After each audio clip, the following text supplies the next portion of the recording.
Hello everyone and welcome back to our channel. We are Millennial Mom. If you don't know who is who, I'm Millennial. This is Mom.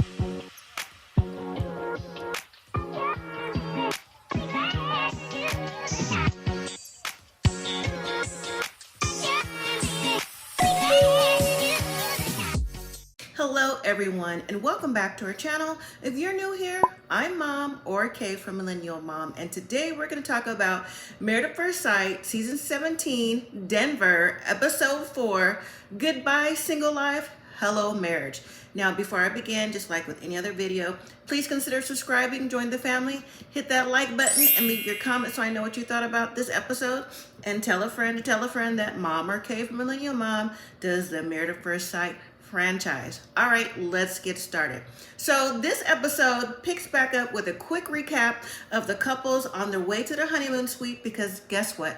All the couples are married now. So they're trying to navigate the day, the evening as they make their way to the honeymoon suite. Now, there is one couple who, to me, through the whole episode, is feeling the tension. There's a lot of things going on, and I think I called it before in maybe last week's episode or episode 2, that it's Claire. The sparks aren't there. Even though she's trying to say, oh yeah, I feel a connection, I'm not seeing it. So I just feel that maybe with Claire, her career being a marriage family therapist or a therapist in general might not necessarily help her in this process. It could also maybe hurt her in this process as well. There's a few quick scenes because not too much really happened on this episode.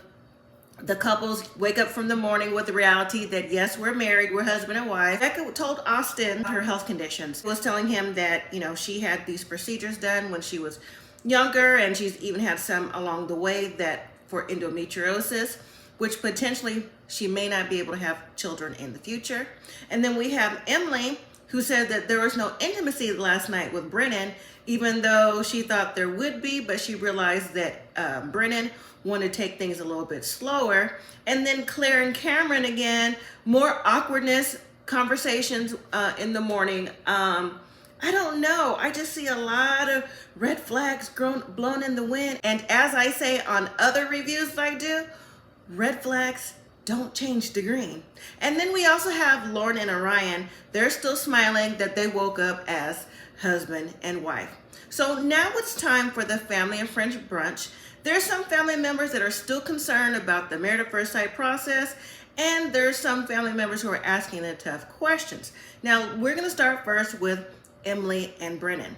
So Emily is asked by the family, what kind of wife does she think she'll be? Her response was, well, I think that I have potential to be a good wife, and my mom was a great wife, so she feels that she has a good background or to go about to see how she'd be a wife. So I believe Emily was saying like that was a good example for her, but since Emily has never been in a long-term relationship, that is going to be an issue, because how's she going to navigate the tough questions, the tough issues? Is she someone that's going to run? Is she going to shut down? What is that all about?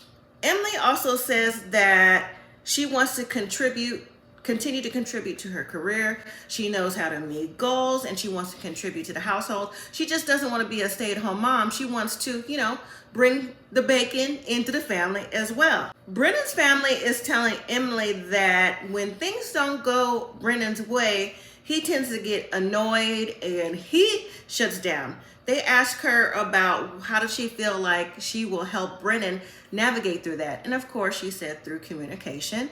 And so when the families ask Emily about why she hasn't been in a long-term relationship and how does she know that this relationship will be a long-term one for her, she said that her and Brennan will have to talk about things and navigate to see how things will go in the future. Now in confessional, Brennan's mom says they both seem to be driven, and they both are stubborn, and both are perfectionists. And with two stubborn individuals, she has a lot of concerns. Now when we see Brennan talking with Emily's family, they asked him how it was when he first saw Emily walk through the door. He said he was floored and he was very happy that it was Emily. They asked Brennan what did he think about Emily's energy, and they also say to Brennan that Emily has an issue sometimes with being late. You know, she's not prompt. And she likes to work late and how her job is everything to her. She's driven, just like Emily was saying to Brenna's family, she's driven professionally. She gets the job done. She gets the job right. So they said, to Brennan, would you have a problem if Emily came home late all the time? Like, how would that work? Y'all just getting to know each other and how that would be in your relationship. And Brennan said, you know what? He goes, that might fly for a couple of times, but after that, no, we'll have to have a talk and I'll have to let her know that can we do something about you coming home late all the time. When they asked Brennan about how do they feel about Emily, how does he feel about Emily never being in a long-term relationship? He said there will be challenges, but as long as they establish communication, he said divorce is not an option and they both have things to work on. All right, so next up we have Becca and Austin. Austin is also asked how her things went in the morning. He said things went great. He said he noticed that Becca's a night owl. She's more extroverted. And he also said that Becca brought up her health issues. And so one of Becca's friends said that, yeah, Becca does have health issues. It's been a source of pain for her. She even mentioned that Becca had a surgery over the holidays and she had to recover alone, but they're happy that now she has someone who's going to be in her life who will be there for her if she does have to have surgeries or anything else down the line. So then the friends asked Austin, so how does he feel about it? You know, about her situation. Austin said, yes, you know, there's a lot to take in and he'll have to ask Becca for more context about it once they get to know each other a little bit more. Now, when we see Becca sitting with Austin's family, if you remember at the wedding, Austin's mom wasn't here for Austin going through this process at all, especially when Becca's friend said, you know, one of the things about Becca and that she was a sex kitten, the look on mom's face was like, I cannot believe they said this. Now, Becca's asked the same question. What do you think about Austin and his personality? Becca says he's very charismatic. She said she knows that he's an extrovert and he loves people. And then Austin's friends say, oh, you know, Austin loves his activities. He likes his hobbies. He likes to be outdoors and things like that. And Becca says, yeah, you know, with me and my friends, we like to hang out and do different little things. She goes, and by the way, we have something that we talk about, like, is a cupcake a muffin or is a muffin a cupcake? Austin's friend was really coming across like, oh my gosh, I cannot believe this is happening again. Now, Becca says that she feels like she married herself because they have so much in common. But in confessional, Austin's parents say, well, his dad said that this is brand new. They don't know each other. It's going to take some patience and time to get to know each other. Now, Austin's mom is saying her concern is I'm a bear and she will protect his heart. And if Becca does something to Austin's heart that she don't like, oh yeah, she was trying to tell Becca, I'm coming for you. But then Becca came back with a response saying that, you know, we're both in this process together and we're both are trying to fall in love and we're going to trust each other and go forward. So as long as the process is working and eventually he gives his heart to me and I give my heart to him, it will be special and this process will have worked out for the best. Austin's mom saying, well, with the things that Becca's saying, I feel like I can trust her, but still she has some reservations. But I think that Becca's comments were the best comments of the night. So let's move to Clare and Cameron. So when Clare meets Cameron's friends, not too much really happened. They didn't give her too much of a background on Cameron. Clare tells Cameron's friends that she can see potential and they're off to a good start. Now, Clare asked Cameron's friends, well, do you think that he's ready for the process? They say, yes, he is, but they also say Cameron's personality, that he has a strong presence of mind and, you know, he's a thinker, he's got his own business, so he's got different little things on his plate. And then when Clare says, well, do you think if Cameron is romantic? The friends say, I don't know. So Clare didn't hear too much information from Cameron's friends, but what they did say is, hey, it's on you guys now, so no pressure. So when we have Cameron, he walked into the hornet's nest. He kept getting stung, because Clare's family, her sisters, couldn't wait to talk to Cameron. The same things they were saying to Clare before she got married about he better meet their expectations. Oh, the same things happened when Cameron met them. They were asking Cameron, like, do you like her? Which is fine. And then they asked, so do you plan on being with her long term? How many relations have you been in? Cameron can barely even answer the questions before they went to the next one.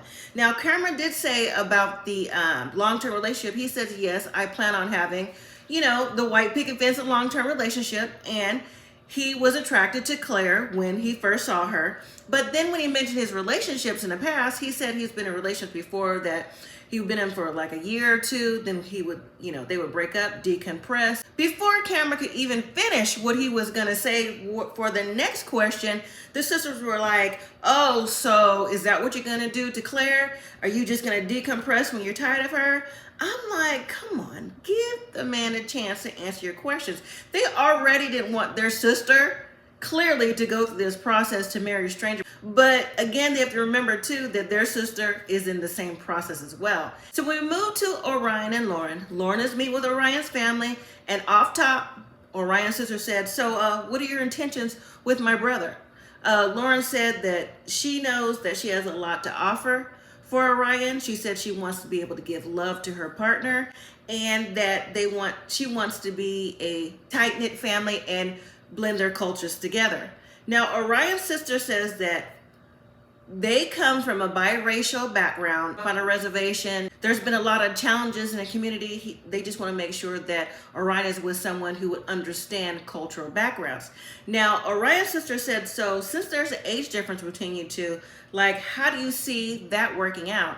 And Lauren said, I don't think it's a big deal right now. I think it's 2, maybe 3 years difference in the age with Orion and Lauren. It's not like it's a 10-year age difference, so I'm not sure what the big deal is with the age gap. Orion's sister is saying to Lauren, well, Orion works a lot, and when he comes home, don't just greet him at the door, give him a hug, give him a few minutes to calm down. She said it's nothing personal, but that's just his personality. And then Lauren had mentioned, well, she realizes that Orion lives with the mom, and she said that she wasn't really sure how that was going to work out. But I think Lauren's mind is kind of at ease a little bit, just based off of the family dynamic that Orion comes from.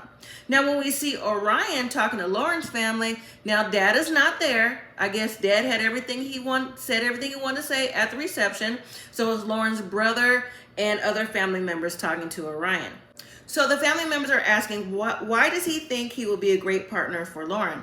Orion says he thinks he'll be a great partner for Lauren because when he was younger, growing up, he had to fill in for his father, and he felt like he had to protect his family. Lauren's family also asked, so how do you feel that you're going to be with a strong Black woman? Again, Orion mentions the matriarchy part of his family. He says that he understands the power and what women bring to the table, and he doesn't have a problem with that. And so the family friends also say that Lauren sometimes can be in her head, and to make sure that you have open communication with her so she feels loved and valued.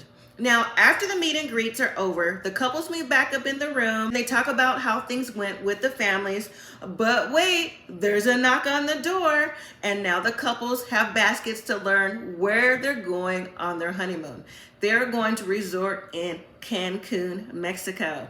Now, in confessional though, Emily says that she's ready for the honeymoon. She's all packed her bachelorette props. She said the only thing she didn't bring was the whip, a little bit too much.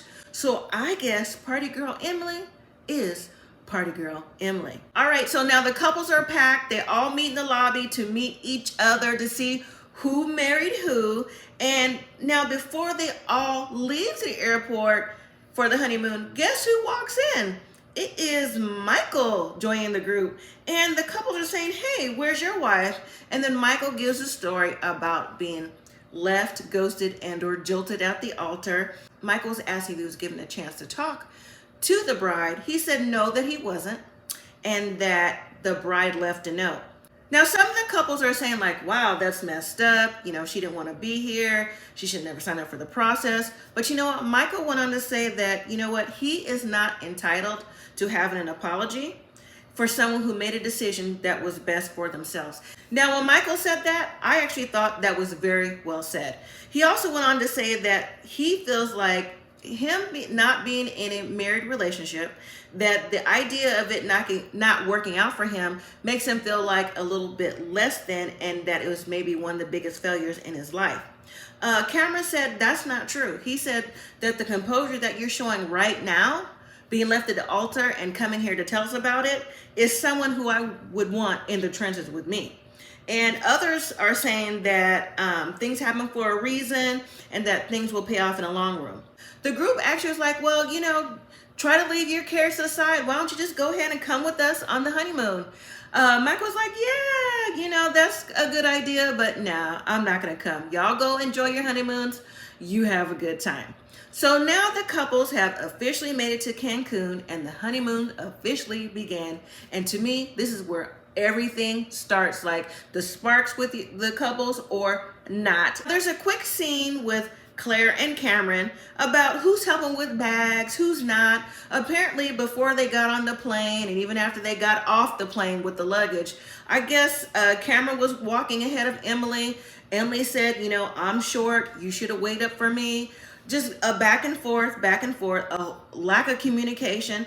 Now when they make it to the room, the conversation continues to come up again. So they're on their honeymoon. She could at least, in my opinion, let it go.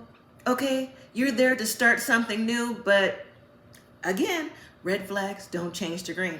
So as they are talking and Emily's bringing up the luggage again, she's like, you can at least bring my luggage in from outside. And she said, that's what most gentlemen will do. And so Cameron goes out to get the luggage. He does say a little something under his breath. He's like, oh, I thought like maybe, women want to be independent. And so Claire is just going back and forth, making statements and asking questions, making statements, asking more questions. And it's just a lot of, again, tension in the room that never left from the day before. And I think that Cameron is starting to get a little bit tired of Miss Claire asking and honestly insinuating things that's going on. But at the same time, she's saying how she feels like, there's like no real attraction with us right now, right? Right? And Cameron looks at her and he goes, sure. And then Claire says, oh, it sounds like you're being sarcastic.